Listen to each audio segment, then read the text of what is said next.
Hi everyone. So today we are looking at Nastic responses. So going through it, I've written my keynotes down, which you've got there. So your definition you achieved for Nastic response is it's non-directional plant movement.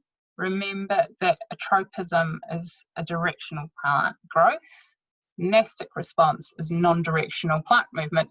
And the main reason they think that causes the nastic responses is a change in turgor, which means how much water is in the cells.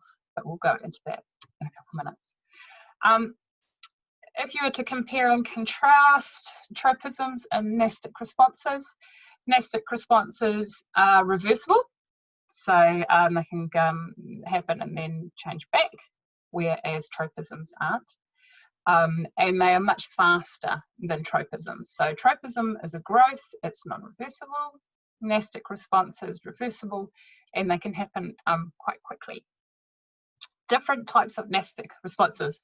Photonastic responses happen when the light changes. Seismonastic and thigmonastic is to do with contact. The difference between the two, generally seismonastic is like a shock, like a contact that's very quick, like the drop of a rain, boom.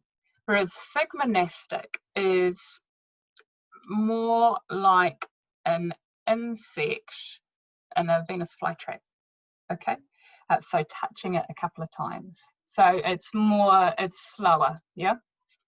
Thermonastic means there's a change in temperature and it can sense it, so it will do something. And nyctinastic is a sleep movement, and that is caused by a combination of two stimulus, changing in light and changing in temperature. Generally, the sleep movement will be the leaves will drop down. And the adaptive value for that is quite clever. Because the leaves have gone from that angle down, in the morning, when there's a dew around and dew drops form, the dew will slide down the leaves and drop on the soil by the roots. So it's really clever compared to if the leaves were like that all the time, the dewdrops would just stay on the top, which can actually cause rotting. So by being on an angle during the night time, any dew formed will just slide down onto the soil and actually the plant will use it in photosynthesis. Okay, how does it work? This is an excellence level, so but it's quite straightforward. So the mechanism, how it works. Number one, you get specialist cells, and I've drawn, try to draw a diagram here. This is the stem where the xylem and the phloem lives, yeah? So it's sort of like a cross section. So this is the stem here. Specialist cells called pulvini go either side in between the stem and the leaves, okay? So these are pulvini. So specialist cells called pulvini actively pump potassium ions out of the cell. So they get rid of the potassium ions. That's when they get the stimulus that something has changed, whether it's light or temperature, okay? Then they'll pump those potassium ions out of the cell. This causes water loss due to osmosis, yeah? Positive, negative sort of thing.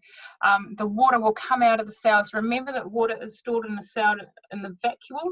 I always think of it like a water balloon, which gives the cell mechanical support. So as soon as water starts to go out of the cell, it'll collapse, yeah? So number three, the cell will lose turgidity and the mechanical support. So these will become flaccid here. They'll collapse, which will cause those leaves that were outright to just go and to flop in. Okay.